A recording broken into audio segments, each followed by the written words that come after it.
বাংলা ব্যাকরণ পড়তে গিয়ে কেউ রূঢ় শব্দ নিয়ে বিপদে পড়েনি এমন লোক খুব কমই আছে। তো আজকে আমরা আলোচনা করব কিভাবে রূঢ় শব্দ ছন্দে ছন্দে বা গল্পের মাধ্যমে খুব ভালো করে মনে রাখা যায় এবং এটা কিভাবে গঠিত হয়।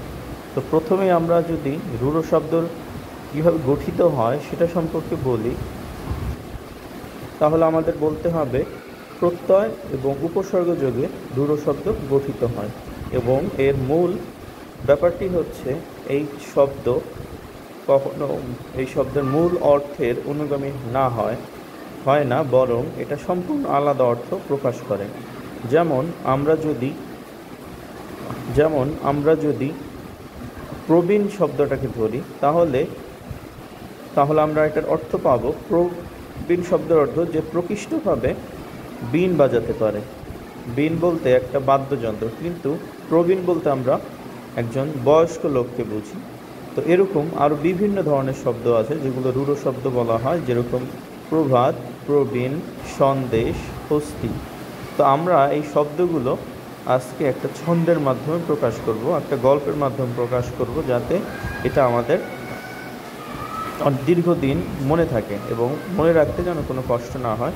তো চলুন শুরু করা যাক গল্পটি হচ্ছে যে প্রভাতে প্রবীণ দারুণ সন্দেশ খেতে খেতে হস্তি গবেষণা করে, অতিথি কুশলভাবে স্নাতক করে তৈল মেখে শ্বশুরবাড়ি হতে কালী মণ্ডপে হরিণ বলি দেয়, রাখাল বাসি পাঞ্জাবি নিয়ে লাবণ্য হয়ে ঝির মাংস খায়।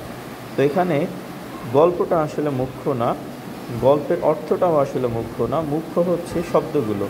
তো চলুন দেখি কোন শব্দগুলো রূঢ় শব্দ। রূঢ় শব্দ হচ্ছে প্রভাত, প্রবীণ, দারুণ, সন্দেশ, হস্তি, গবেষণা, অতিথি, কুশল, স্নাতক, তৈল, শ্বশুর, কালী, মণ্ডপ, হরিণ, রাখাল, বাসি, পাঞ্জাবি, লাবণ্য, ঝি এবং মাংস।